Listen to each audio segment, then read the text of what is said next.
It's Friday, May 3rd. I'm Paul Joseph Watson. This is Infowars Nightly News. Coming up tonight. Tonight, Watertown under martial law. Residents speak out. Plus, a man drinking iced tea in a parking lot gets arrested by an overzealous wannabe cop. Put your hands up against the car now. I'm not doing nothing, man. Sir? Yo. Hands up against the car. You're under arrest. Yo, for what? I'm about to go. Yo, you want to drink this? For what? I ain't doing nothing. I said you trespass. I'm about to. Yo. David Knight gets the full story from the man behind the camera. And the DHS continues its arms buildup, this time asking for 2 million more rounds of ammunition. That's coming up next on the Infowars Nightly News. Top story tonight, DHS seeks millions more rounds of ammunition. That's right, the conspiracy theory that doesn't exist, according to the media, just keeps on popping back like whack-a-mole. The Department of Homeland Security has released a market survey asking companies if they are able to provide 2 million rounds of ammunition within a short time period, increasing concerns that the federal agency is continuing its arms buildup in preparation for domestic unrest. And you can visit the link from the article, which takes you to the official Fed Biz Ops website, to see more DHS bullet purchases that, according to leftist blogs and the mainstream media, don't exist. And this is key in this article. They're actually asking companies if they can provide 2 million bullets within a 30 to 60 day period. They want as quick a turnaround as possible.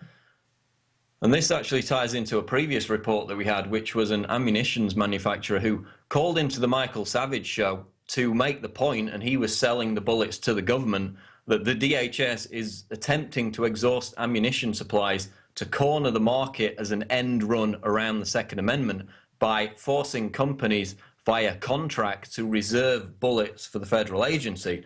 Then, of course, they're not available to the general public, which is why people are struggling to get them. But these are the questions that the DHS is asking ammunition manufacturers in this article. Are you capable of producing large quantity orders of any training caliber specified within a short turnaround time of 30 to 60 days? What would be your lead time for an order of 2 million rounds of a single type of bullet? So they're asking companies, basically, can you give us 2 million bullets within 30 to 60 days? Seems like they're starting to panic with the congressional investigation of the 2 billion bullet buys, and they're trying to make sure that in future they can get these bullets as quickly as possible without having to kind of rely on those 5-year contracts that they've committed to up until this point. And in addition, the document talks about bullets that fragment safely when striking an armor steel plate. And you know, I asked the question, is that normal for so-called training bullets, that they would be interested in whether or not they fragment safely if fired against an armor steel plate? Certainly some of the commenters on Infowars were concerned about that. One of them wrote, "This is expensive killing ammo." Of course, put the label training on there for the sheep to graze at ease. So people are concerned at why they're not only buying bullets in such huge quantities, but also testing them on whether they fracture safely or not when fired against armor steel plating. Why would they need to do that if it was only for training purposes? So it's not going to do anything to dampen fears that the DHS is preparing for domestic unrest.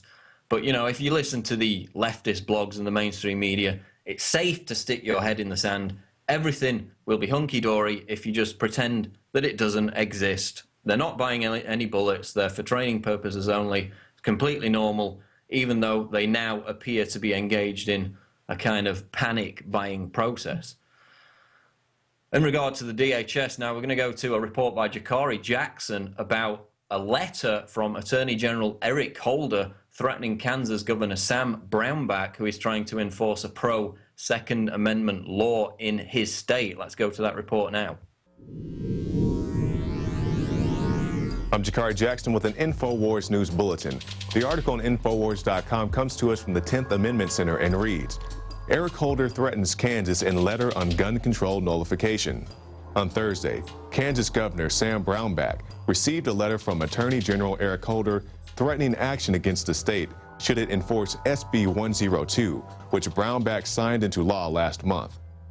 The letter reads, "In purporting to override federal law and to criminalize the official acts of federal officers, SB 102 directly conflicts with the federal law and is therefore unconstitutional." Never mind that, quote, reasonable gun control very much violates the constitutional concept of shall not be infringed. We saw a similar situation in Texas when the House voted that they no longer desired to be molested at the airport, even if the molester wore blue gloves. And just in case you've forgotten, this is the same Eric Holder who wants to brainwash you about firearms. I'm Jakari JAckson with an Infowars News Bulletin. And what we need to do is change the way in which people think about guns, especially young people. One thing that I think is clear with young people and with adults as well is that we just have to be repetitive about this. It's not enough to simply have a catchy ad on a Monday and then only do it every Monday. We need to do this every day of the week and just really brainwash people into thinking about guns in a vastly different way. And don't forget to pick up the new Infowars magazine with 3 free stickers. You can get it all at the InfowarsShop.com. Get them now in bulk at InfowarsStore.com.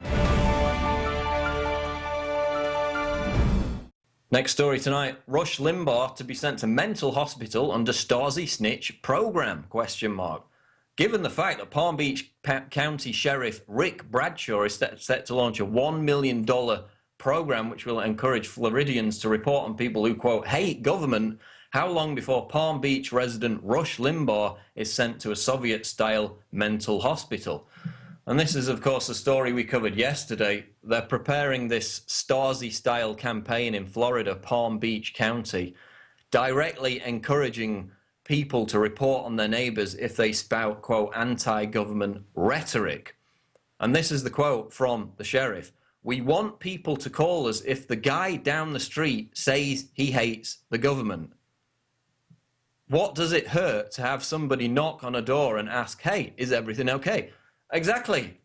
What does it hurt to have the thought police knock on your door and ask if everything's okay? That's not creepy at all. But of course, it's part of this increasing move to demonize, to marginalize criticism of the state as a mental disorder. Of course, we've already got oppositional defiant disorder, which has been classified by official mental illness textbooks as exactly that, a psychiatric disorder. And the definition of it is, quote, a recurrent pattern of negativistic, defiant, disobedient, and hostile behavior towards authority figures that persists for at least 6 months. So that probably covers most of our audience. You're all mentally ill for not blithely obeying authority figures and being suspicious of government. But with regard to this latest Stasi program, the Washington Times actually came out with a pretty good editorial, which is linked in the article, and they're calling on Florida Governor Rick Scott to veto the whole proposal. That's the only way it's going to get sunk. It's already got the approved funding. But if he rubber stamps it, it's going to become the new incarnation of Operation Tips, that was supposed to have been mothballed back in 2002. And if it comes to fruition, then America will officially take its place alongside communist East Germany and Soviet Russia as a society that encourages its citizens to snitch on each other for dissenting against the government. And remember this quote from the Palm Beach Post. This was the most chilling quote. The campaign would also include public service announcements to encourage local citizens to report their neighbors. That's not a line from the Running Man. That's a quote in a major American newspaper about a real program set to be launched in Florida. Bilderberg Kingmaker Kissinger jokes about President Hillary Clinton at elite gathering. Bilderberg luminary Henry Kissinger joked at an elite dinner party in Washington, D.C. that Hillary Clinton should run for president in 2016. At least 4 secretaries of state became president, said Kissinger in remarks at the Atlantic Council dinner. I want to tell Hillary that when she misses the office, when she looks at the histories of secretaries of state, there might be hope for a fulfilling life afterwards. And then he actually joked that he had thought up all kinds of schemes to get around constitutional protections that prevented him as a foreign-born citizen from becoming president himself. So the war criminal wants to become El Presidente, This is the guy who said, quote, "The illegal we do immediately, the unconstitutional takes a little longer." I think he'd fit right in. But for now, he's happy to endorse Hillary Clinton for 2016. And it's virtually a foregone conclusion that Hillary will now run in 2016. Of course, if she wins, that will mean we've seen a Bush or a Clinton in the White House for 4 out of the previous 5 presidents. And if you think Obama was bad, then wait until Hillary gets in office, because her foreign policy is virtually in lockstep with the neocons and makes Obama's hegemonic militancy in terms of the drone strikes look like a children's birthday party. So we've got that to look forward to with Hillary Clinton in 2016. Moving on, former chief of staff. Syrian chemical weapon narrative could be an Israeli false flag. This is Yurian Mason, Infowars.com. Former chief of staff to Colin Powell, retired Colonel Lawrence Wilkerson, told the Young Turks that the early indications of the use of chemical weapons by the Syrian regime could point to an Israeli false flag operation. Quote, "We don't know what the chain of custody is. This could have been an Israeli false flag operation. It could have been an opposition in Syria, or it could have been actual use by Bashar al-Assad, but we certainly don't know with the evidence we've been given." And of course, this comes amid increasing gains by the Syrian army. Yesterday, they recaptured Homs from the rebels. We've also got Obama repeatedly fudging his supposed red line on chemical weapons. The possibility that it would be used as a pretext for intervention is becoming increasingly remote, but don't rule it out just yet.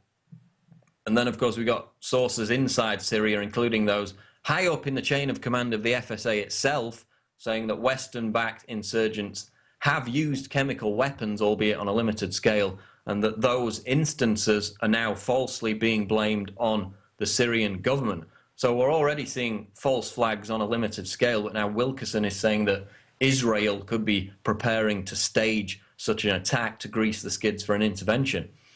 But of course, it's being completely ignored, because if the chemical weapons were being used by the rebels, which all the evidence suggests they are, it bolsters the reality that these rebels are being led by al-Qaeda terrorists, whom Barack Obama, with your tax money, is now preparing to arm with heavy weaponry. So Wilkerson's warning of a possible false flag staged by Israel reminds us again, just as the lobbyist Patrick Clawson said last year with regard to Iran, that the term false flag, the whole idea of this, is not a conspiracy theory. It's an extremely well-documented tool of covert warfare. And staying on the topic of false flags, report US government and NATO worked with bin Laden and his top lieutenant 3 months after 9/11. And this is a report from Washington's blog about Sybil Edmonds, who, of course, testified in front of the 9/11 Commission. That testimony was later excluded. That in her position as an FBI translator, she saw evidence indicating that bin Laden was working for the US right up until 9/11. Well, now she's gone even further. Edmonds said last week that bin Laden and his number 2 al-Qaeda Lieutenant Ayman al-Zawahiri worked with the US government for 3 months after 9/11 to coordinate destabilization in the Caucasus region. Of course, we also had al-Zarqawi dining at the Pentagon with Pentagon top brass months after 9/11. He was the so-called mastermind of the 9/11 attacks. Months afterwards, he's inside the Pentagon. Complete coincidence, nothing to worry about. But now Sybil Edmonds is saying that 3 months after 9/11, there's clear evidence that bin Laden and his right-hand man was still, after being blamed for the attacks on the World Trade Center and the Pentagon, working with the US government to destabilize other regions of the world. So again, al-Qaeda, the best enemies money can buy, and that continues to this day at the moment in Syria. Appalling irresponsibility. Senior scientists attack Chinese researchers for creating new strains of influenza virus in veterinary laboratory. Senior scientists have criticized the appalling irresponsibility of researchers in China who have deliberately created new strains of influenza virus in a laboratory, reports the London Independent. They warn that there is a danger that the new viral strains created by mixing bird flu virus with human influenza could escape from the laboratory to cause a global pandemic, killing millions of people. So Lord May of Oxford, a former government chief scientist and president of the Royal Society, is up in arms about this, that China's developing these secret influenza viruses in labs, which is kind of rich because the Chinese are basically being lambasted for conducting research less dangerous than what Western pharmaceutical giants, what the British and American governments have been caught doing on a regular basis. And in fact, there's another article by Kurt Nimm on Infowars.com which documents numerous instances of that, not only creating viruses in labs, but deliberately allowing them to escape. And in fact, you'll remember our story from 2009 involving Baxter. They actually created vaccines contaminated with the H5N1 avian flu virus and distributed them with the virus in the vaccine to 18 different countries. Right before they were set to be injected into humans, only by a miracle was the pandemic prevented, because they tested them on rats, on ferrets, actually, in the Czech Republic. They all died, and as a result, the vaccine did not get sent out. If that test had not been conducted, it could have led to a global pandemic. So it's kind of rich that the Chinese are getting lambasted when massive Western pharmaceutical corporations and governments have been caught doing much worse on a regular basis. And in fact, we've covered numerous examples over the years. Of course, the foot and mouth outbreak in the UK back in 2001 devastated the farming community. Right before the outbreak, a vial of the disease mysteriously went missing from the British government's Porton Down bioweapons lab. Then, of course, we had the swine flu outbreak in 2009, which was completely ginned up, completely hysterical, completely designed to make profits for the pharmaceutical industry. That was not our conclusion. It was the conclusion of Wolfgang Wodarg, who was the chair of the Council of Europe's subcommittee investigating the whole matter. That's the conclusion that he came to. So you've got China being publicly attacked for creating viruses in labs when the US and British governments, Western pharmaceutical companies, do it routinely and indeed accidentally release viruses with barely a whimper of protest on a regular basis. Yet there's no mainstream media screaming headlines complaining about it, unlike with China. Now, Michael Snyder of the Economic Collapse blog reports on the holocaust of jobs with self-employed people. The percentage of Americans that are working for themselves has never been lower in the history of the United States. Once upon a time, the United States was a paradise for entrepreneurs and small businesses, but now the control-freak bureaucrats that dominate our society have created a system that absolutely eviscerates them. And he goes through all the figures. Basically, since 1990, self-employment has completely collapsed. More and more people are becoming dependent on not only handouts, food stamps, but also government jobs. And if you look at the figures today, what do you find? The overall unemployment rate, largely unchanged at 7.5%. Of course, it's actually around 20% plus if you count the people who have stopped looking for work. They're not officially recorded. But government unemployment is dropping. There are more government jobs around, down from 3.6% to 3.3% from March to April. So if you want to be dependent on the system, there are plenty of government jobs available. If you want to be truly independent and actually try to make the free market work for yourself, be self-employed or have your own private business, then you're going to run into problems. The control freaks, as we talked about in the interview with Lloyd Chapman, they're creating a business environment that's starting to resemble Atlas Shrugged. It's not far off from that dystopic future as this article documents. And they're basically trying to strangle self-employment, which has plummeted, as I said, since 1990, and replace it with this shell of an economy that mandates everybody to be invested in, to be dependent on the corrupt system, because that's the only way that they can continue this charade of economic recovery.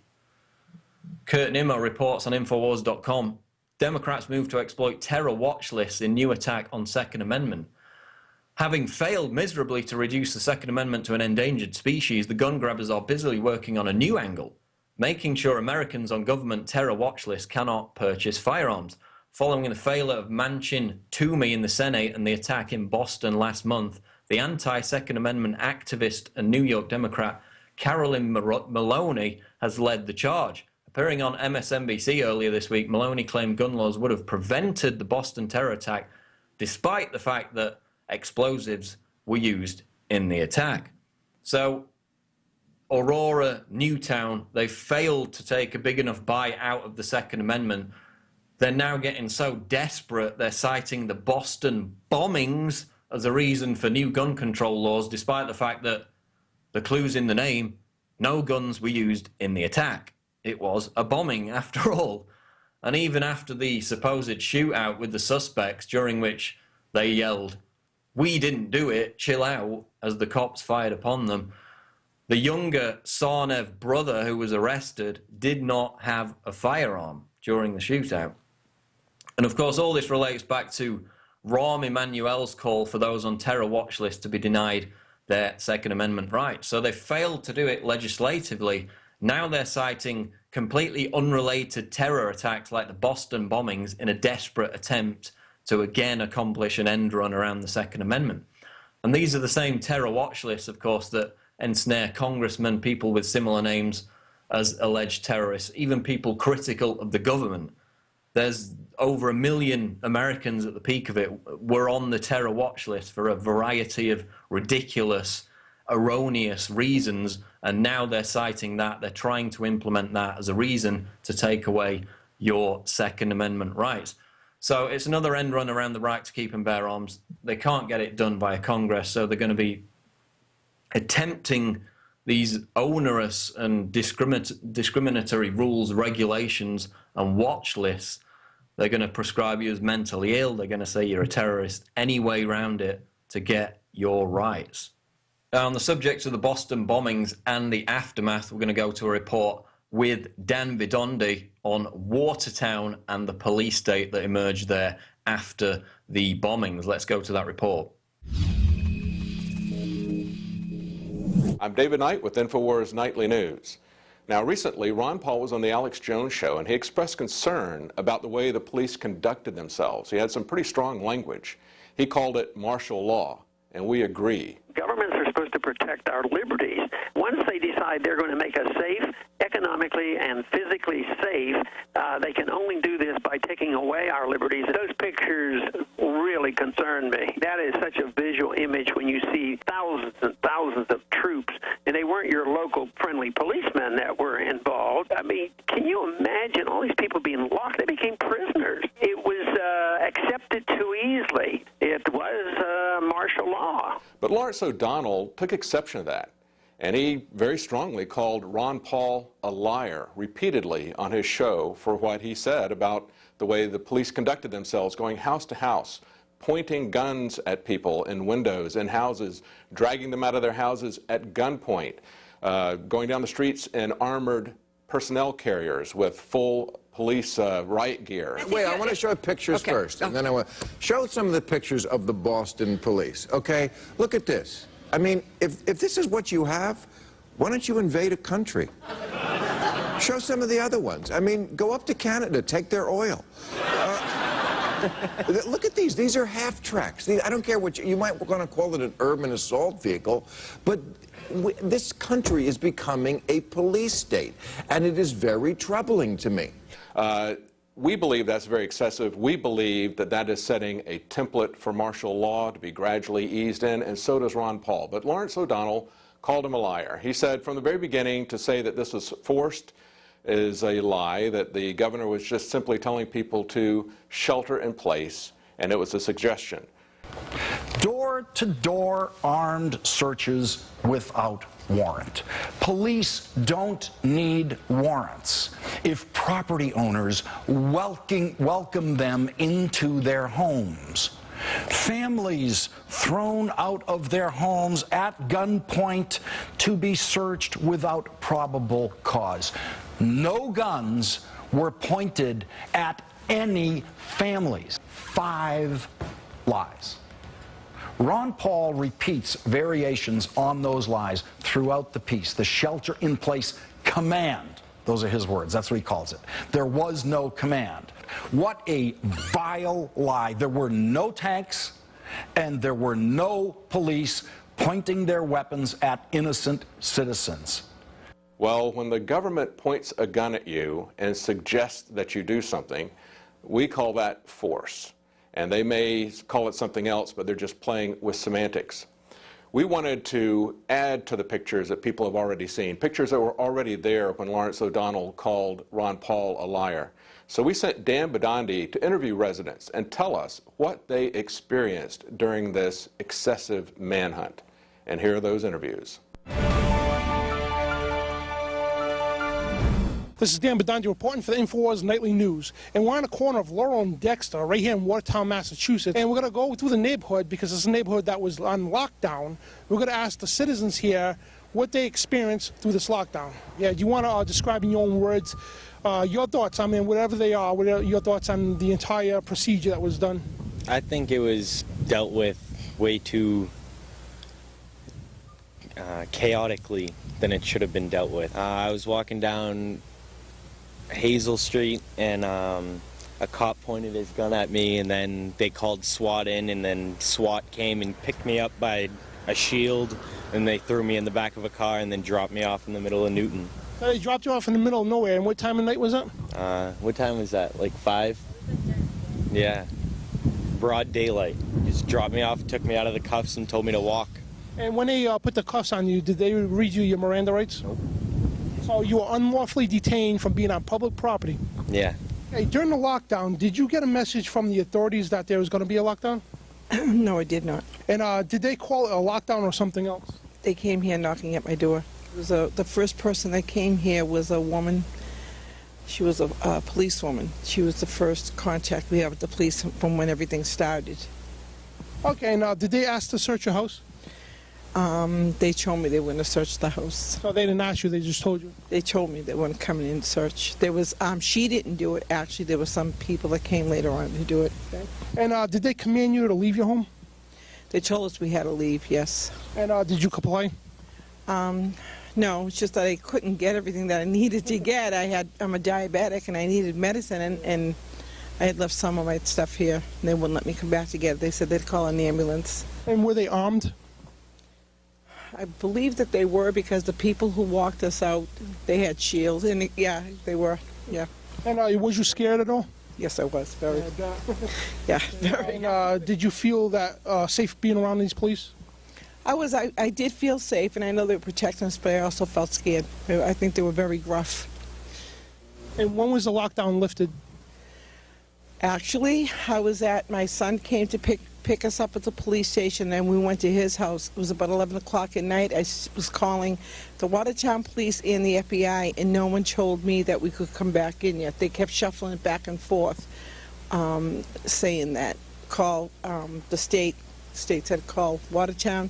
So I said, well, we'll just come here, and what we'll do is, if they don't let us in, then we'll go back to my son's house. And that's what we did, but there was nobody here. One thing I was very, very upset about is that when we were leaving here, the lights were on in the house, TVs, you know, and back door, they had gone the back door down my basement, and they told me, I said, let me just close all my doors and lock up, and they said no, they would do it. I came home.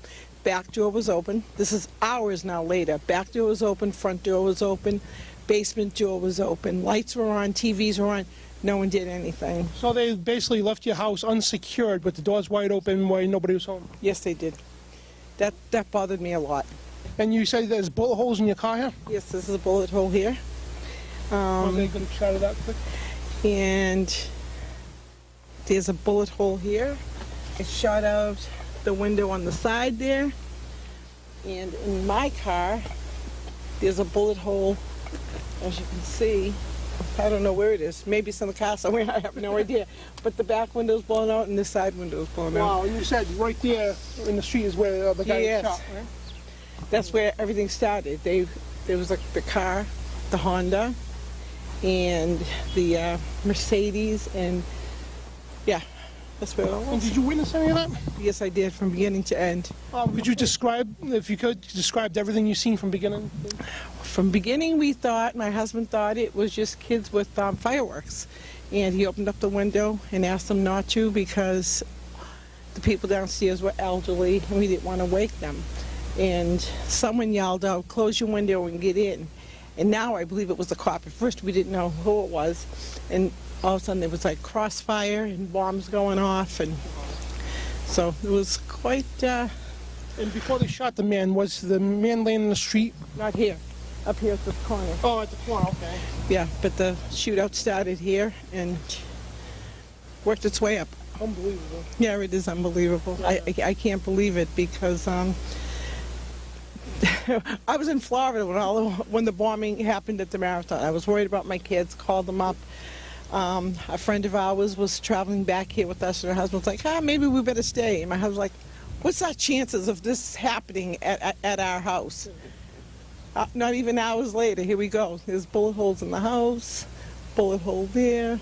It took like 10 minutes for this whole thing in front of my house, and then it landed over there. And I can't understand till to this day how he got through the police and everything. All the police was swamped over there. What they did, they disrupted this entire world for a day. We initially got a report from the police department that it was voluntary searches, but then after talking to the residents, we found out that they weren't asking if they could have permission to enter homes. They were just forcefully entering people's homes to search. Peter, did you get a message from the authorities that there was going to be a lockdown? No. No, you didn't get no message? And did they call it a lockdown or something else? I don't know. They just walk in, you know what I mean? And they say, let's get out of here. You know, it's like, let me put my shoes on. You know, they don't want to let me put my shoes on either. So did they knock at your door or just walk in? They knocked the door, but you know what I mean, the door, they almost pushed the door through them. I mean. And did they ask you to search your home at all, or they just did it? They just did it. You know, they just came in and they're going through. And did they command you to leave your home? Yes. And did you comply to that? Not really, because, you know, I had the old people next to me here, and I really got really mad. I told the guy to, you know what I mean? And were they armed with guns? Got guns and shields and everything, you know what I mean? Machine guns and everything. Was you scared?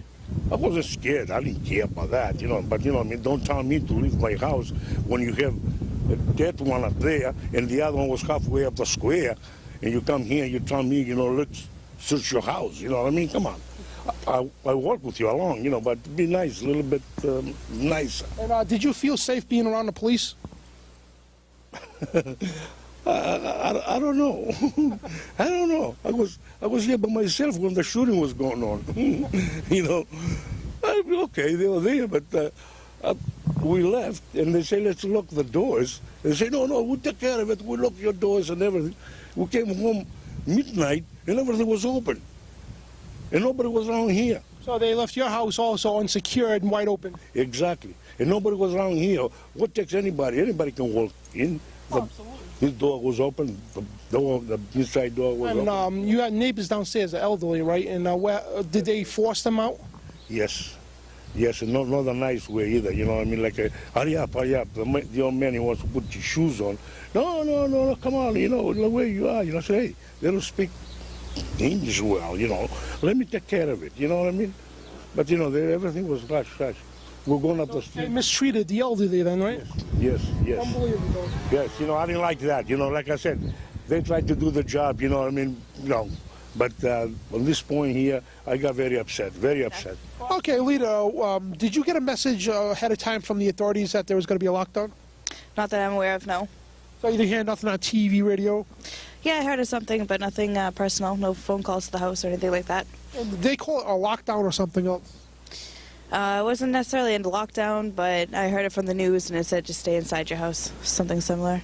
Okay, and the police knock at your door? Yes. And did they ask to search your house, or they just searched it? They wanted to search the house, but my grandma said nobody was in there, and then they proceeded to ask my grandma for my uncle lives upstairs, and the house is a deadbolt, and my grandma said, no, there's no one up there. I didn't hear anyone go up the stairs, but they still made her give the house key and unlocked it with that key and searched upstairs and all the way up to the attic. Well, they didn't want to give the key back, but they ended up giving the key back, my grandma. They did. And did they command you at all any time to leave your home or stay in the home? So it was stay inside. And did you comply with that? Yes. And were the police armed, and at any time they point them at you? They didn't point, but they were armed and intimidating. And so, did they scare you at all? I mean, the whole situation? Yeah, it was scary overall for everyone, but it wasn't really the Watertown police. It was more of like the government. I don't know what kind of police they were, but it was the Army, FBI, yeah, those people that were scary. Yeah, I don't understand the martial law for one person taking that it's just a person who's 19 years old and they already knew that he might not have been heavily armed to go to that kind of extent to make everyone feel a little, to make everyone feel like it was a war zone when in reality it wasn't. But the thing overall that caught my eye is that my friend on Franklin Street lived across the street and the Army people did a huge search in their garage. But the boat was directly across the street. They didn't search the boat, not once. They didn't even go around it. That's where the younger brother was found? That's where the suspect was. And it's funny because the police didn't find him when they did the thing. The person finally got to leave their house because they said everyone stay inside. He left his house and saw the blood on the boat, and that's how he was found. And, I mean, Watertown police did a great job, but I think that the person living in that house has all the credit. We, had to go through multiple checkpoints. We were searched ourselves. Other journalists on the scene were told to lay on the ground as they were searched. So it was a very, very touchy, very intense situation to be in. Matter of fact, the one we woke up, a big shootout that was done from over here and over. It was look like a Vietnam, so those guns that were going left and right. Yeah, all your neighbors' houses got hit. Oh, we did Mine too. We got a stone door They broke. passed my stone door The other doors are and the door going upstairs. Yeah. There was a bulletin If I ever put 4 more feet on this side, yeah, it would have get me in my bedroom. Oh, yeah. Nice when you're sleeping, too. Were guns pointed at you at any time, and did they tell you to put your hands up in the air or anything? Not me, but my boyfriend. So your boyfriend had his hands up in the air and they were searching him? Yes, because he came out to check his diesel on the back of his truck. Did your house get shot up at all? It did. My front window and her side got shot like 4 or 5 times inside. Wow. Yeah, my windows and my truck, but it's fixed now. So they were pretty much right here in front of my house, and they were just shooting down that direction. That went on for a couple minutes, and then there were 2 more booms, with the last one just really lighting the entire neighborhood up. It shook the house, set off all the car alarms. There was a heavy gunfire for a couple minutes, and then I saw the first suspect, the older brother, run along the black fence and go across the street. Officer ran out, met him in the street, tackled him to the ground, was standing over him, and then the black SUV came and ran over the older brother. So the black police SUV ran the older brother? Oh, no, the black SUV that was stolen, the Mercedes. Oh, okay, so his brother ran him over. Oh, yeah. And when the guy was laying on the ground, what happened after that? He was dead. And were they armed? Did they point guns at you at all? Yeah, when we came out, they were all armed. And then they didn't necessarily point it at us, though, but they were just all armed. And were you scared at all? Yeah, of course. I think I was terrified the whole day. And did they make you put your hands up? When we came out, we put our hands up and they searched us. But other than that, we just walked down. And did they ask you at all to search you? Yeah, they asked. They told us that they were going to be searching us. And we just talked to several residents here on Laurel and Dexter, right here in Watertown, Massachusetts, and we got fragments of bombs embedded in people's houses, car windows blown out, bullet holes in people's windows, the sides of the houses, and people's mixed reactions about the cops. A lot of people's houses didn't get searched, but a lot of people's did. A lot of people said the cops are good, and a lot of people said they weren't. And we had, we talked to a kid that got arrested and got dropped off to the town next door without his rights being read to him, just dropped off in the middle of nowhere. We talked to an older couple that said the 95-year-old lady was vulgarly forced out of a home, to be searched, and they actually yelled and swore at a 95-year-old lady. But it's just a lot of chaos here in Watertown, Massachusetts, and this is Dan Bidondi reporting for the Infowars Nightly News. And now here's Gigi Ernetta with a report on the important subjects that you missed while you were distracted by the Boston bombings. Here's that report. Hi, I'm Gigi Ernetta with an Infowars News Bulletin. Here's what you might have missed during the incessant coverage of the Boston Marathon bombing. Yes, while that was going on, you might have missed the criminals in Washington making legal what they've been doing illegally for years. while eviscerating your Bill of Rights and stealing your hard-earned money. They are trying to pass CISPA. CISPA has been called the Patriot Act of the Internet. Here's some of the verbiage from CISPA, also known as H.R. 624. It gives, quote, federal government and law enforcement the necessary tools to combat the current and emerging cyber threats facing the nation. Obama says he's going to veto CISPA because it violates privacy rights, but we all saw how that worked out with the NDAA. Right on cue for purveyors of the Hegelian dialectic, we have mainstream media news accounts being hacked. AP, 60 Minutes, and 48 Hours all claim to be victims of the hacks. Of course, CISPA will be touted as the solution while we pay billions of dollars for them to spy on us. Take a look at the agencies involved with this: NASA, NSA, DARPA, NOAA, DHS, and many more. And here's a big conflict of interest. Senator Feinstein's husband will receive a multi-billion-dollar contract when CISPA gets rolled out. Staying with the web, the Orwellian Marketplace Fairness Act. It forces business owners to pay sales tax on web sales to wherever they ship to. Ron Paul weighed in on the issue and said the internet tax mandate also violates the original purpose of the Commerce Clause. And finally, this week in the White House, why does President Obama feel the need to push through an executive order for a presidential commission on election administration? Here's some of it. The commission shall be composed of not more than 9 members appointed by the president. Is he laying the groundwork for Michelle Obama, or is he doing this as payback for Hillary when she took it for Benghazi? Sign up on our social network, planetinfowars.com. It's free, and you can communicate with like-minded individuals who believe in freedom. That's planetinfowars.com. I'm Gigi Arnetta, and this has been an Infowars News Bulletin. Stick around, we're going to go to an interview with Lloyd Chapman about the Obama administration's war on small business. Stay tuned.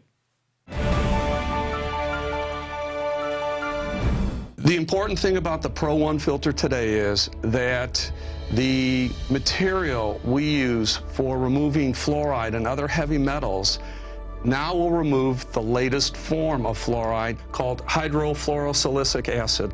There's no other fluoride reduction filter out there that will remove that type of fluoride. And it's extremely important because today we're hearing more and more cities are using that form of fluoride. We've been having medication forced on us through the water system for quite a while. Most people don't realize it. Most people don't realize the negative effects of fluoride. There's a wide range of health effects that are attributed to fluoride. Bottom line, why should somebody get this new Pro One Pro Pure filter? The reason to buy the Pro One, it's an all-in-one filter. It's convenient, easy to use. It doesn't require the add-on fluoride filter. And in addition, this filter removes the latest form of fluoride called hydrofluorosilicic acid.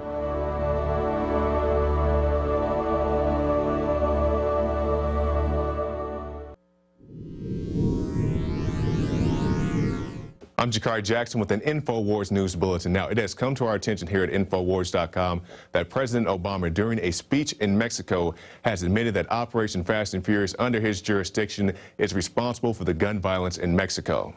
And we also recognize that most of the guns used to commit violence here in Mexico come from the United States. Fast and Furious was not the only secret gun-walking operation. The ATF knew before I knew, they knew the guns were going to cartels, and they wanted them to go to cartels. ATF allowed a total of 3,500 weapons to fall into the wrong hands, a potential disaster. And it goes much deeper than that. Here are admissions by people in his own administration admitting that they knew about the program. DOJ's Bureau of Alcohol, Tobacco, Firearms, and Explosives is increasing its efforts by adding 37 new employees in 3 new offices using $10 million in Recovery Act funds and redeploying 100 personnel to the southwest border in the next 45 days to fortify its Project Gunrunner, which is aimed at disrupting arms trafficking between the United States and Mexico. ATF is doubling its presence in Mexico itself from 5 to 9 personnel working with the Mexicans specifically to facilitate gun tracing activity, which targets the illegal weapons and their sources in the United States. One of the things that has happened, one of the changes in the threat environment has been what is going on in Mexico. How successful do you expect to be in this effort to clamp down on the trafficking of power going into Mexico? Several things. One is, first of all, you've got to interdict the arms. You've got to stop them from going into Mexico. We're coordinating with Mexico because they can do more by way of southbound screening on their side of the border. But then the Department of Justice moving their agents down there, as David said, and increasing tracing. That will help us identify who is putting those arms into the arms, those guns into the arms of the traffickers moving south. And out of that, there can reasonably be seen more prosecution of actual arms dealers who are intentionally and knowingly putting arms into the hands of the smugglers. And don't forget, back in 2011, CBS News released documents, memos, of how the ATF wanted to use Operation Fast and Furious to demonize the Second Amendment. And now all this has come full circle as we see President Obama admitting this himself. And we also recognize that most of the guns used to commit violence here in Mexico come from the United States.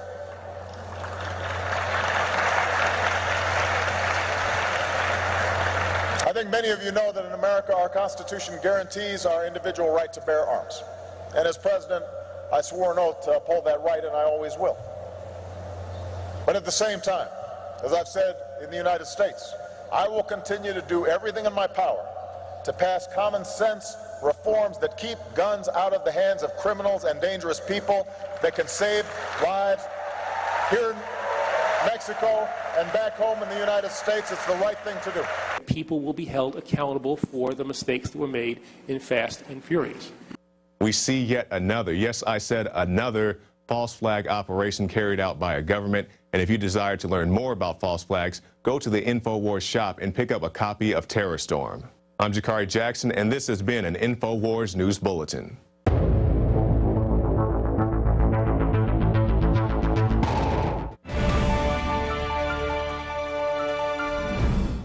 We're back on Infowars Nightly News, and I'm delighted to be joined by Lloyd Chapman, president and founder of the American Small Business League, to discuss the Obama administration's war on small business, the latest jobs figures, and the collapse in self-employment. And the website is asbl.com. Lloyd, welcome to the show. Good to be here. Good to have you. So we're going to get into the latest jobs figures in a moment, but just encapsulate for the audience how the Obama administration's policy towards small businesses in America has unfolded over the course of the past 4 or 5 years in comparison to their treatment of large corporations.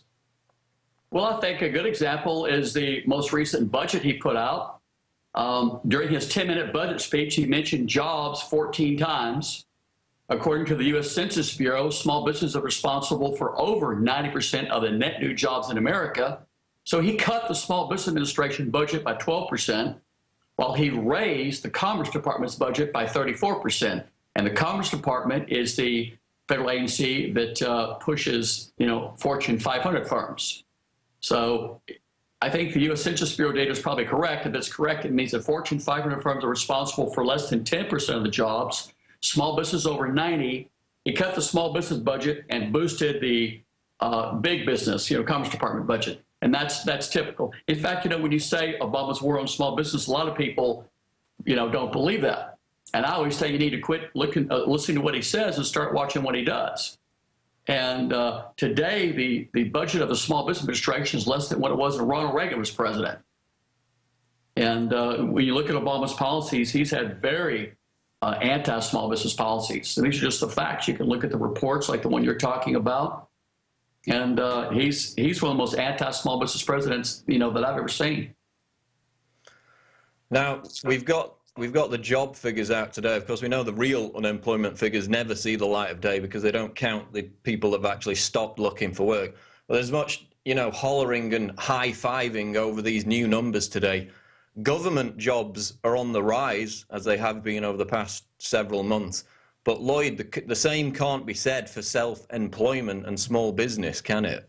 No. You know, small businesses have been devastated. And again, you know, I like to just stick to the, you know, the facts. And, you know, the Census Bureau says that small businesses in America are responsible for over half the gross domestic product, over half the private sector workforce, and over 90% of all U.S. exporters are small businesses, and 98% of all U.S. firms are small businesses. And I believe something like 20% of the people in America are self-employed. And they've just, you know, suffered tremendously in the last few years. I believe in both TARP and the American Reinvestment Recovery Act. The small businesses where most Americans work, where all the jobs are created, got less than 5% of the money, while the big corporations that, you know, are paying, you know, single-digit income tax and are shipping jobs overseas got, I think, about 95% of the money that went to businesses. Now, in terms of these government jobs, we had a government unemployment rate of 5.7% in July 2012.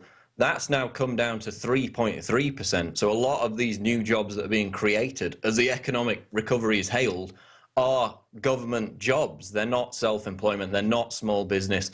So what kind of economy are we going to see develop if more and more people are becoming dependent on government jobs? It's you know, it's not looking good. It's very discouraging. And, you know, I was watching actually this morning the guy that founded AOL, forgot his name, talking about, you know, they were talking about immigration laws. And they were saying something like, you know, half of all the Fortune 500 firms were started by immigrants, and talking about Silicon Valley here in California, where most of the companies are started by immigrants. And those all started as small businesses. Those are all small businesses. So to have more and more people working for the government and fewer people being self-employed is the opposite of the way you'd want the country to go. And of course, as the government grows and more people work for the government, our taxes are going to go up, and the government's control over your life is going to go up. So that's just the opposite of what you would want and where you want the country to go. We need the government to get smaller. We need fewer people to be working for the government and more people to be self-employed. I mean, there's this article that's linked on Drudge today, which gets into a lot of stats on this. The percentage of Americans that are self-employed fell by more than 20% between 1991 and 2010.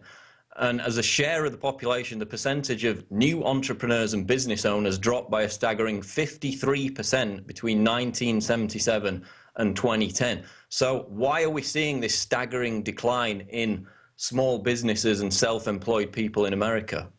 Well, you use the term war on small business. And again, that to a lot of people, that might sound kind of, you know, hard to believe, but it's true. When you just look at the facts, again, I like to just stick to the facts. One of the biggest issues that I talk about all the time is that there's a federal law here in America that says that a minimum of 23% of all the money the government spends should go to small businesses. That's very logical, since most Americans work for small businesses. They create 90% of the jobs, half the gross domestic product. That makes sense. But every year for the last 15 years, most of that money that's supposed to go to small businesses has been diverted to Fortune 500 firms. And both the House and Senate Small Business Committees are heavily influenced by Fortune 500 firms. So I've seen a fairly aggressive campaign on the part of big businesses to push what I'll call anti-small business legislation, anti-small business policies. I'll give you a good example. If the listeners right now, we ask them, come up with a federal policy that how long should a company be allowed to stay a small business once they're acquired by a Fortune 500 firm? Most people would say, well, immediately, as soon as they're purchased by the large business, or within a few weeks or months. The federal government a few years ago had a policy where the large business could buy a small business and keep that status for the purpose of government contracts for 20 years, 2 decades. That's shocking.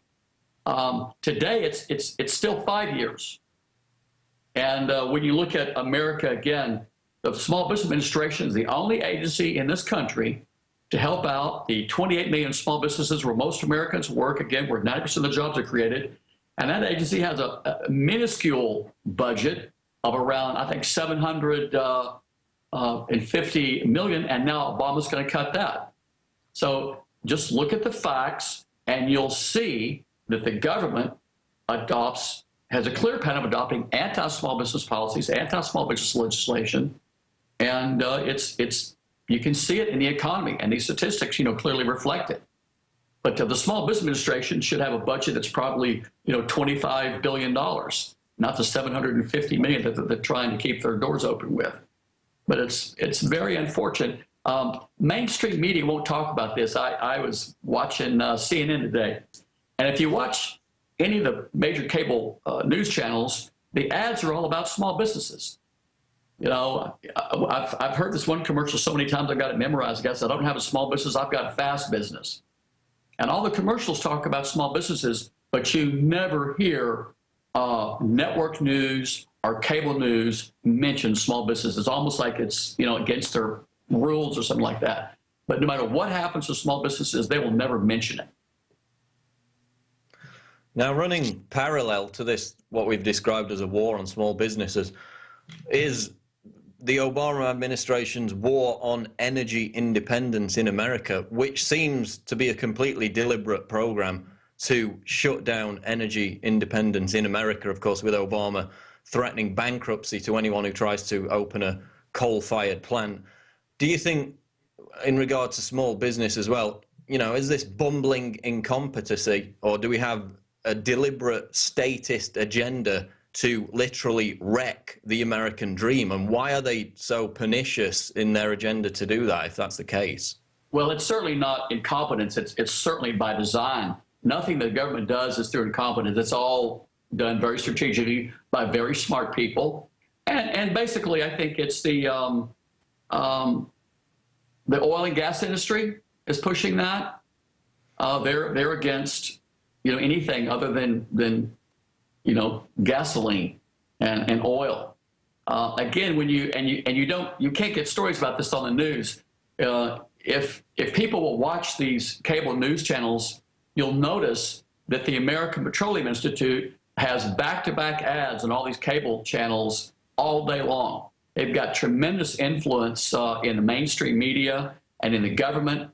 You can go online and look and see that the major oil companies in the last few years have actually paid, some of them like ExxonMobil, 0 federal income tax. I think it was 2010, ExxonMobil had record profits and paid 0, not a penny, of federal tax. And that's an example of the kind of clout they've got in government and with the Obama administration. But it's not new to the Obama administration. They've had a lot of power for a long time. But so I think when you talk about Obama's policy around, let's say, coal-fired plants or small businesses, you're seeing the voice of big business and big money in our government. Now, the comedian Jay Leno recently joked that if Obama really wanted to close down Guantanamo Bay, he should do what he always does, declare it a small business and tax it out of existence. And you mentioned the tax previously. We've also got, the likes of Google, Amazon, Starbucks, eBay, Facebook. Some of the biggest corporations in the world, they're paying a pittance in taxes while the American middle class small businesses are being told to dig deeper in their pockets. Right. What does that kind of two-tier approach tell us about the economic system that we're currently living under? I think it tells us that our government's completely and totally corrupt. There's no question about it. I don't care if you're a Democrat or Republican or Libertarian. You got to realize our government's corrupt. I've been to Washington many times. I've walked the halls of Congress and trying to get legislation passed for small businesses. It's not going to happen. I've got a bill right now in Congress, by the way, called the Fairness and Transparency Contracting Act. Congressman Hank Johnson from Georgia introduced it. And I'm going to try to get that bill passed, but that bill has no chance of passing because it's going to help the middle class and help small businesses. And big corporations aren't going to allow that. And but yeah, our government's corrupt. It's just unbelievable. And if you go back and look at the quotes of Thomas Jefferson, the founding fathers knew this would happen.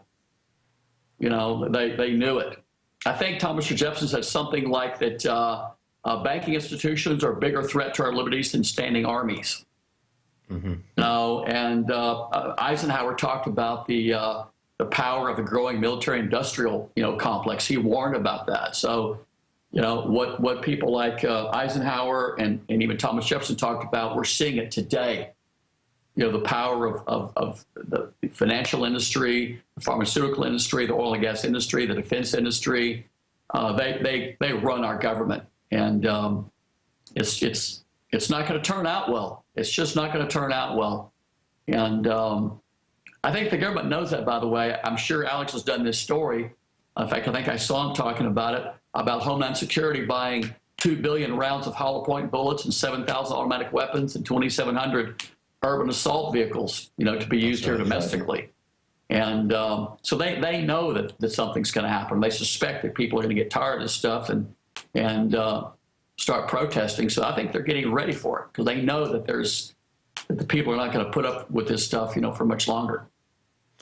They really do seem to be gearing up for some kind of collapse, whether that be widespread or contained. But I mean, a lot of people cite the book, 1984, George Orwell, as a kind of warning from history about the police state and Big Brother. There was also a book written 50, 60 years ago called Atlas Shrugged, which is quite chilling if you read it and compare it to the Obama administration's policy on business in 2013. Do you think they're actually using Atlas Shrugged as a kind of instruction manual? Because it's not far off, is it? It seems like it, doesn't it? But, what they're doing, by the way, is they're listening to the corporate lobbyist. One of the funniest things that I've ever seen was Obama had a jobs council. And again, when you look at the Census Bureau data, Fortune 500 firms have created less than 10% of the jobs in the last 30 years. And yet his jobs council was all Fortune 500 firms, no small businesses. And the funniest thing was the chair of the jobs council was the president of General Electric. And no company in America has shipped more jobs overseas than General Electric. So no one knows less about how to create jobs in America than General Electric. And that's who Obama put as head of his jobs council. And that's classic, Barack Obama and a classic Washington, bureaucracy. But I'm sure those large corporations contributed hundreds of millions to his campaign. But precisely. General Electric, Goldman Sachs, all of them. Well, I wanted to touch on Obamacare as well. As I understand it, a lot of the big businesses are getting waivers while the small businesses are being forced to labor under these new costs and bureaucracy. Isn't that the case? Yeah, absolutely. In fact, to tell you the truth, they've come out with more and more policies, for small businesses. And the funny thing is, they're considering a small business anyone that has less than 50 employees. And yet today, the Obama administration is considering some of the biggest companies on earth, to be small businesses for the purpose of government contracts. So Obama's giving small business contracts to Lockheed, Boeing, Northrop, Raytheon, Rolls-Royce, British Aerospace, Finmeccanica, big defense contractor in Italy. Roseborn Exports got over $900 million in federal small business contracts a few months ago. That's a Russian-owned international arms dealer. And yet when it comes to these policies, they're just stacking up these policies for small businesses, and it literally is. It's like they're trying to do everything they can to hurt small businesses and the middle class economy, do everything they can to help the big businesses. It's just unbelievable. And of course, if you talk about this, if you try to talk about the mainstream media, you're a conspiracy nut. If you just read the federal investigations about the fact that the Obama administration is giving small business contracts to Fortune 500 firms, you're a conspiracy nut, and mainstream media won't talk about it. It's amazing how they apply that pejorative term to absolutely everything, and it's just a cheap trick to shut down dissent. They do it with every single topic. Just in closing, tell people about your website and how they can support your organization. Well, my website, asbl.com, and again, the federal law says 23% of all government contracts should go to small businesses.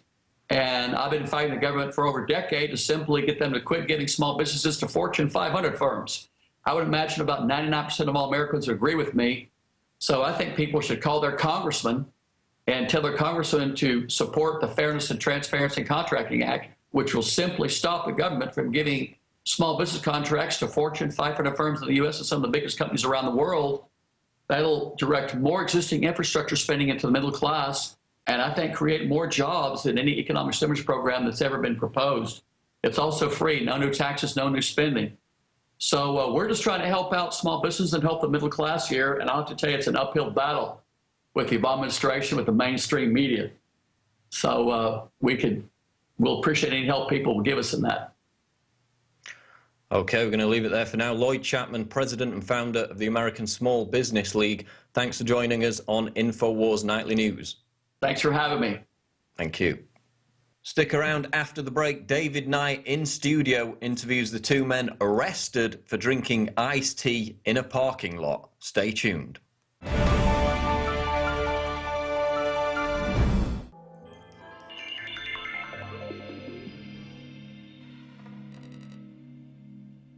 Black boots kicking doors in, man. That's what's to come. That's what's happening right now as we speak. The masses of the people that have voted for Barack Obama was groomed well via MTV, BET, and some of the multinational corporations that influence entertainment, arts, and culture. The people that control the media could probably fit right in this room with snacks, right or wrong. Monsanto's, the World Army, FEMA camps, World Bank, Federal Reserve, those who constructed the Patriot Act, all of them in bed. There's so many wicked things going on in the government that, hell, we can't even tell you. You don't have the card, you don't know the handshake, you don't know the code word. And you need to kind of get used to that. We're doing it. We're putting together the documents. We're putting together the websites and the information. And Info Warriors are going out spreading the truth.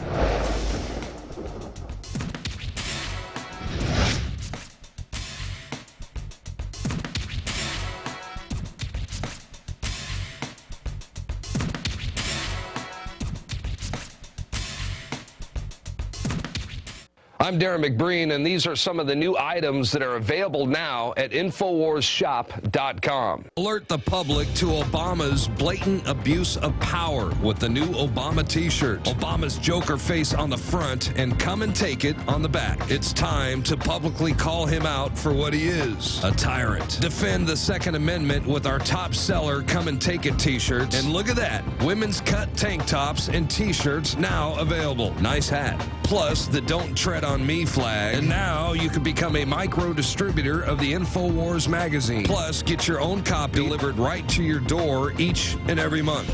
And if you're tired like I am of you and your family being exposed to polluted drinking water, get the Pro One high performance water filter. It gets rid of all pathogenic bacteria, cyst, fluoride, heavy metals, and numerous other contaminants. So join the revolution at InfoWarsShop.com.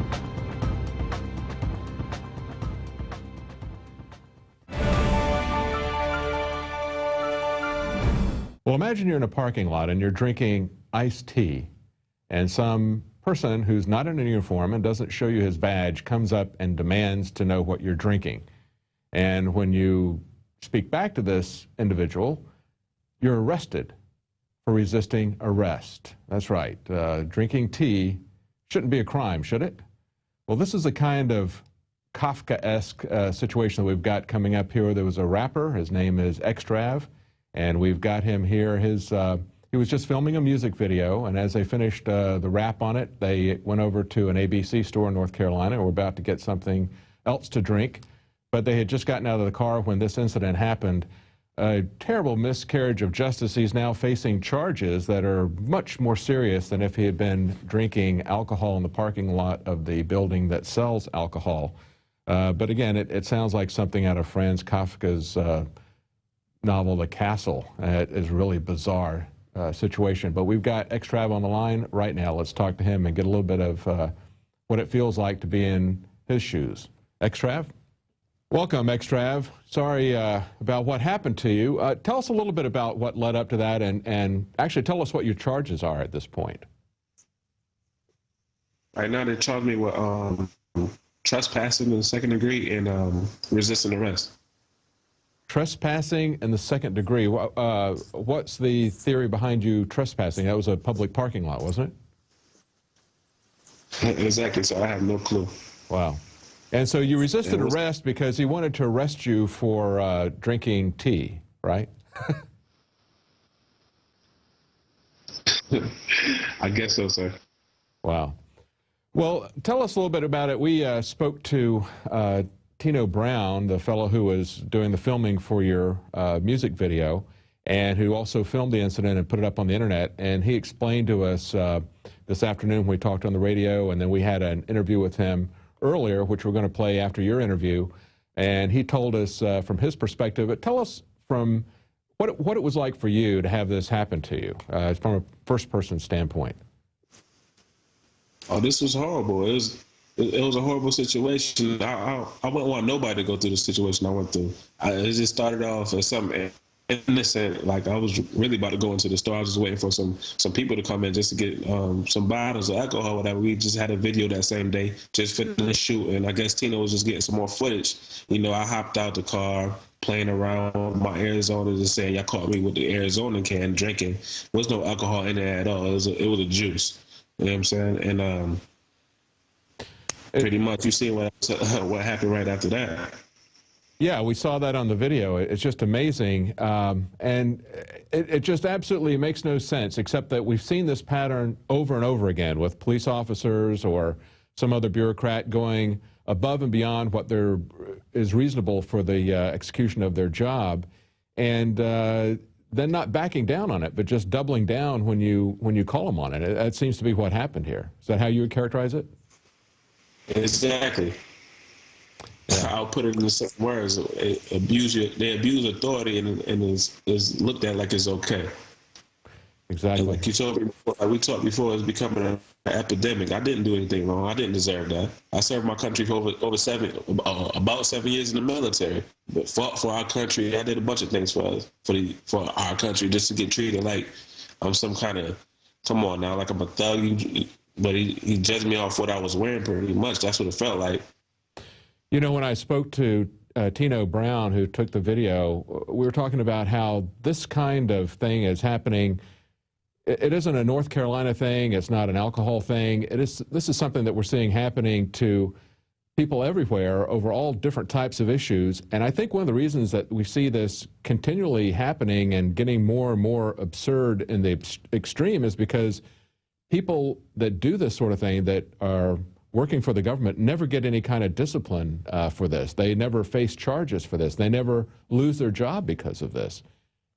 Exactly. You get replaced, get put on a desk for a little while, and then as everything calms down, you get right back to what you was doing the same position, abusing your authority and treating people as if you're superior just because you're a police officer. Yeah, you know, it really kind of goes back to the whole idea of freedom and dignity. And as I mentioned to Tino Brown, when we go to the airports, they're not just after our Fourth Amendment freedoms, they're after our human dignity. And when I looked at this, it made me so angry to see you getting put on the ground and handcuffed because you were drinking tea, and he wants to make an issue out of it. I mean, to me, it would be bad enough if he was going to come at you for drinking on the premises where they're selling alcohol, you know, but they've got all these tripwires set up based on the kind of artifacts of alcohol prohibition. They have a tremendous number of regulations that are there like tripwires, and they generate revenue for the state, and they hire these alcohol, quote-unquote, law enforcement agents to go out and do this stuff to people. It seems to me it's almost entrapment to set up a store that sells alcohol and then have somebody is going to go out and arrest people for drinking what you just bought in the store under a state license. But you weren't even doing that. You were just drinking tea.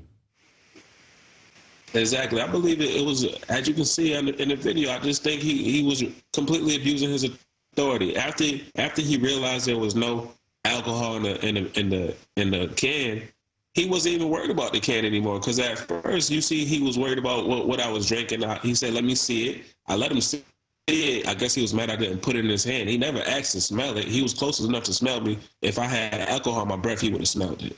Absolutely. And so as you see, after everything was over with, after he already had me in cuffs, he never even took the can. He wasn't even worried about what's in the can anymore. And as you were talking, we put the video up of the arrest, and Tino did a great job of filming that because he went over and actually picked up the can out of your hand and held it in front of the camera so people could see that it was Arizona tea. Yes. Absolutely crazy. Well, now, where do you go from here? You've got these charges. I imagine that a charge of resisting arrest is a lot more serious charge than it would have been if you were drinking alcohol in the parking lot of the store that the state licenses to sell alcohol. That's probably a lot more serious charge. When is that going to be coming up for trial? Well, I got a court date June 6th, but right now I'm pretty much talking with legal counsel right now and discussing about how we're going to go about this. Now, one of the things I know Tino is trying to get the public to rally behind this, as they should. You know, we all have to stand together against this kind of tyranny or we're going to hang separately, as Benjamin Franklin said. This is something that affects everybody. This isn't just your issue. This is everybody's issue. But one of the things that would help is if people knew what their rights were as jurors, if this thing actually does go far enough, this miscarriage of justice, to actually go to trial. People need to understand that they have the right as jurors to judge not only the facts of a case, but also if they like the way the law, if they like the law and the way the law is being applied. And clearly, I think any fair-minded person would have to say that when they arrest you for resisting arrest because they tried to arrest you for drinking tea, that's not a legitimate use of the law there. But you've also got I think Tino said that you're also going to be working on producing a video, kind of talking about it, singing about it from your perspective.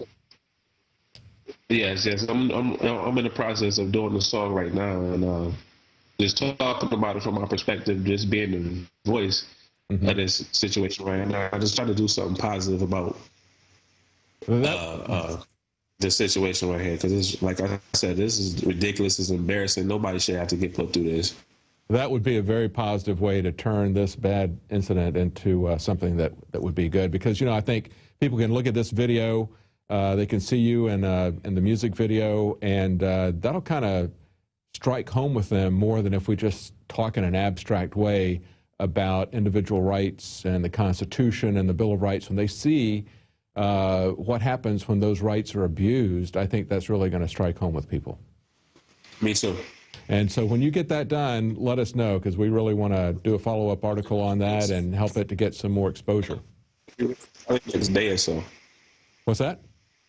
It's probably going to be complete in the next day or so. It's Great. going to be real soon. All right, great.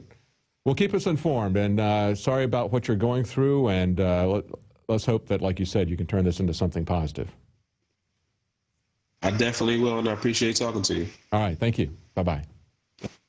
Well, it's very important to get a good record, and that Skype connection was a little bit jumpy, but we've got another interview coming up with a person who actually filmed this, and he did such a good job of recording what actually happened that this video is really going viral on the internet. And we want to talk to him about the importance of reporting what you see in public. And everybody needs to be aware of that. Everybody needs to stand up for their rights and for the rights of other people, and that's an important part of filming these incidents. Well, Tino, welcome. We see this happening over and over again. The issues may change, the locations may change, but we're continually seeing the police break their authority, essentially, you know, go well beyond the bounds of authority that they're given, and are really never held accountable for it. But tell us a little bit about the story. Tell us what happened in the events, how it unfolded. Well, I had shot a video that day for Xstrav, the rapper, and after shooting the video, we actually weren't finished with the video. We were on our way to the next location to do another scene. And we stopped by the convenience store. He grabbed the iced tea because naturally, you know, after rapping or talking a lot, his mouth was dry. And we got an iced tea, and he wanted to go by, you know, the liquor store and pick something up before, you know, so we could start the night off the right way. So we stopped by the liquor store, and pretty much we hopped out of the car. Immediately I started filming, you know, because I wanted to get some extra footage, you know, that could possibly go in the video. And the video speaks for itself. It's what you see. So when people ask how long were they hanging outside the store, no one hung outside the store. You know, we had just hopped out, and we were waiting. We wanted to wait for about 2 minutes, but we were harassed in less than 45 seconds. So to give people an idea of what's going on, the ABC stores in North Carolina are kind of a vestige of alcohol prohibition. And they're heavily controlled, heavily regulate the way alcohol can be sold in the state. And when you go up to this store that is so heavily controlled by the state government, and you just simply get out of your car, this guy who is an alcohol law enforcement agent, he's not strictly a cop. He's really a bureaucrat that works for the ABC Commission. He basically runs over to you guys and is going to come after you. And we see the way this guy acts is really kind of a vestige of drug prohibition. You know, it's amazing how we see drug prohibition changing the attitude of law enforcement to basically just be above the law and not have any standards of conduct. Yeah, and I mean, we were totally shocked when he first approached us.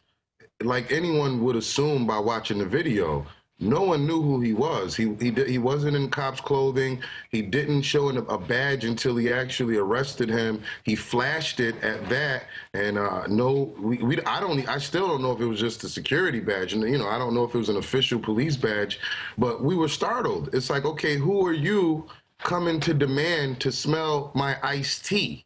Right. We just stopped at a convenience store to grab an iced tea. You know, I mean, you including, who wants another man to put their nose up to where you have to put your mouth to drink? Exactly. So it's a power trip. Pulling back the can, it makes sense to me why any man would pull back a can, you know, under the circumstances. It's a power trip. And after and here's the amazing thing, like I mentioned in the intro, it's kind of like something out of a Kafka novel.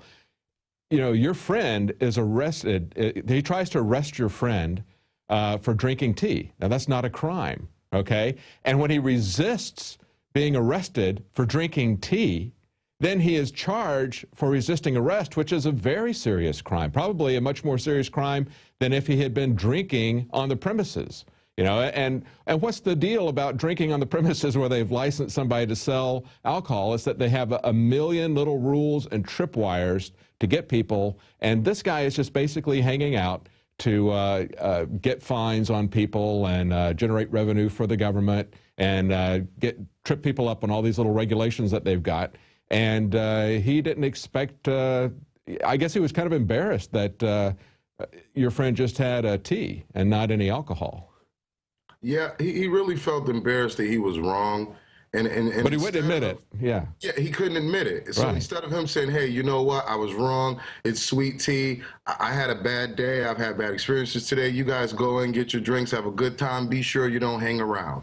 We'd have said, well, thank you, sir. I mean, both of our mothers raised us well. He's a former military soldier. He's been in there for 5 years, served in Iraq. His mother is an actual police officer in New York. So, you know, it's not like he's dealing with thugs here. So... Let me ask you, did he threaten you because you were videotaping? Did he make any threats against you to tell you to stop?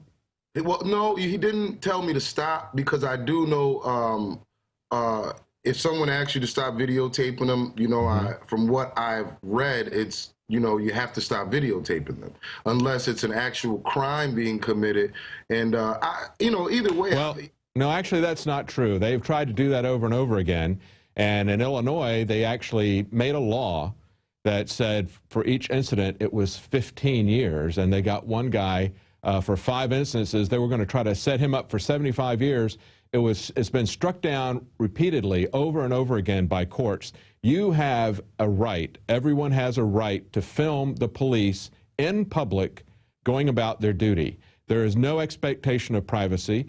And if they're doing their duty and doing the right thing, there's nothing for them to be ashamed of. Right. And so, you know, over and over again in one jurisdiction after another, the police are ignoring the court findings, ignoring our God-given, constitutionally recognized rights, and telling people they don't have a right to film. So I was kind of surprised that he didn't really come. He seemed like the kind of guy that would try to come down hard on you for filming as well. But you say he didn't do that? Well, what he did tell me to do was get off the premises before I get arrested. Oh, okay. He told me. So, you know, but from my guess, I would guess that he wanted me to stop filming, and that was his excuse to, you know, get off the premises. But what I did was I simply drove around the curb to Burger King, which is on the other side of the tree, and I stood on Burger King's parking lot and said, I'm off of your premises now, but you can't stop me from recording. That's right, yeah. And I think you said some other people recorded it as well, right? Is that correct? A few people that were on the scene did record it. Well, see, that's the key thing. We've got to watch each other's backs. You know, this isn't even about alcohol or not alcohol on the premises. This is about an out-of-control government bureaucracy operating on so many different levels against so many different people. I mean, you know, there could very well be something to do with the fact that you and your friend were black, because we see that, you know, in the war on drugs, there's definitely racially skewed in terms of their prosecution and arrest and jailing and everything. But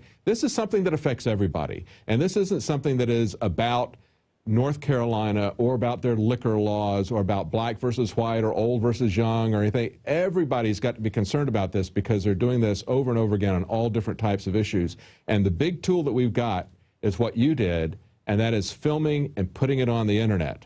We've got to build public opinion to get against this before we can get the politicians to actually move and hold the police accountable. Tell us what your friend is doing. Xstrav is actually going to have a little bit to say about this, isn't he? A commentary and a music video. Yeah. Yes, actually, he has a music video he's putting together right now that's speaking about the incident, you know, how he feels about it, and he's also he's gonna do an interview with you guys as well, an exclusive. He's contacting me to let me know that he's gonna do it, and you know, he wants to thank everyone for the support, because we realize that without the people, as you said, the public opinion actually speaking up, it wouldn't have made a difference. You know, if I'd have posted the video on YouTube and got 200 hits, you know, nothing never would have happened. But because it affected so many people, and it's just like you said, listen, it's not a black or a white thing. You know, it's more, I guess black people are targeted more only because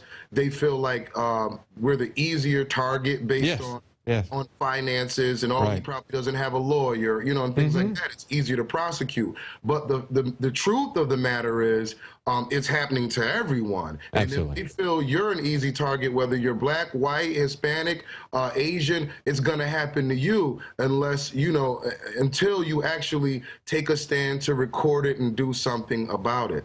Exactly. I've had Jim Gierak from Law Enforcement Against Prohibition. These are retired prosecutors and policemen who are speaking out against the war on drugs and prohibition.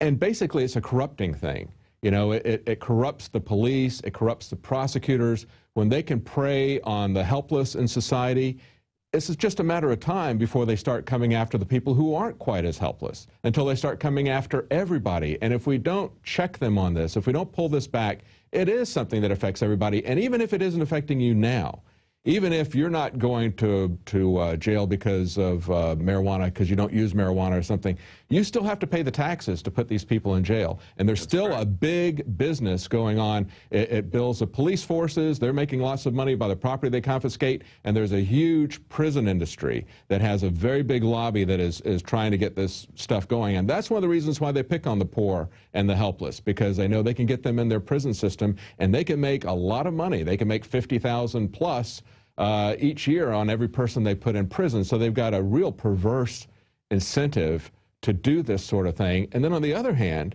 we see that when there's these incidences of police brutality, they don't ever bring these officers to justice. What may happen is they might get suspended with pay. Maybe they'll get suspended without pay. They never get fired. They never get jailed, no matter how brutal what they're doing is. We never see that happening. And so you have to get the information out there. You've got to film it. You've got to put it on the internet, and you know, we'll try to get it to as many people as we can. It's a really important story, and when somebody sees this video, one of the reasons it's going viral is because it has to make any person who has any sense of justice angry, really, really deeply angry to see something like this. I mean, it really does when I see that kind of thing. You know, when it first happened, I just want to say that I was frustrated, and you know, that's probably why you heard a few derogatory words come after a while, it just hurt. You know, it's something that hurts you to know that, hey, I'm a good guy. We're good guys here. Yeah, right. You may watch rap videos and stereotype and say, oh, his pants are hanging, or he's drinking iced tea. He you know, may have, but you're totally wrong. You know, and I tell everyone all the time, given the situation, look at it this way. We all love our kids. That's if right. that was your 24-year-old son, no matter what color or whatever, you would be extremely, extremely mad. And we just had the video up there where they're putting him down on the ground. You know, it's not just our freedom they're after, it's our dignity. You know, that is such a humiliating thing. And it's a humiliating thing to be charged by somebody, you know, with the tea thing, you know, to say, let me have your canister of tea. Let me smell your canister of tea or whatever. And he's just drinking tea and the guy won't leave him alone. But it's what we see with the TSA in the airports. And they're not just, they're coming after both our freedom and our dignity. They're trying to dehumanize us and they're trying to enslave us. And people need to wake up and do something about it. Well, thank you so much, Tino, for filming this, for putting it out, for speaking up. And I know that Xstrav is going to have a great video because he can really speak to this from the heart. And having experienced this, it's going to be a great video. We're really anxious to see that. Hey, and if I can say one last thing, make it quick. So I'm going to make it quick. If anyone wants to get any updates from me about the situation, they can follow me on Twitter at Tino Brown 315. And I really appreciate you guys giving me the opportunity to have a voice. And I really appreciate all the people that watched it, that made a phone call, that filed a complaint, that stood behind us. June 6th is his court date in Fayetteville. I have quite a few people that are actually going to show up. If anyone wants to support in any type of way, even if it's just a comment online, please do. We appreciate it, and thank you, sir. Great, and that's Tino Brown. That's BROWN 315. Okay, yes. Great. Okay, thank you, Tino. Thank you. Well, that just underscores the importance of recording these events in public. And although the police will try to intimidate you and will sometimes lie to you about your right to do that, you do have a right to do that. It's been upheld by several courts. And even if the police confiscate your equipment, Darren McBreen spoke to Luke Radowski yesterday, and he talked about how you can forensically get that recovered. So always stand up for your rights. The police have nothing to fear from being filmed in public doing their duty if they're doing the right thing, if they're not doing something like arresting somebody for drinking tea in a parking lot. Now, our new issue of the magazine, Infowars, just came out, and this magazine is a real collector's item. Not only is it something that's very important in light of what's just happened in the Boston Marathon bombing, our crew went into extra overtime on this to do major rewrites because of the marathon bombing that happened just before they went to press. But also in the magazine, as you'll see here, we've got some bumper stickers. We've got 3 bumper stickers here in the magazine. There we go. You can see that there.